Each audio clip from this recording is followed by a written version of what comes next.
गणाध्यक्षो सर्वदेवोस्तुतो हरिः श्रीनरसिंहो महासिंहा सूत्राकारं पुरातनः रमानाथो महीभर्ता बोधरपुरुषोत्तमः शोलपुत्रक्लेशान्तो ब्रह्मादीनां वरप्रदः श्रीनिधिः सर्वभूतानां हेतुद्भयनाशनः श्रीरामो रामभद्रश्च भवबन्धैकमोचकः भूतावासो दिनावास श्रीनिवास श्रियपतिः अच्युतानन्तगोविन्दो विष्णोर्वेङ्कटनायकः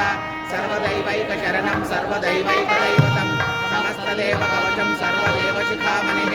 कीलं कीर्तनीयस्य विष्णोरविततेजसः श्रीकाले पठे नित्यं पापं तस्य न विद्यते राजद्वारे पठेत् घोरे सङ्ग्रामे ऋतुसङ्कटे भूतसर्पपिशाचादि भयं नास्ति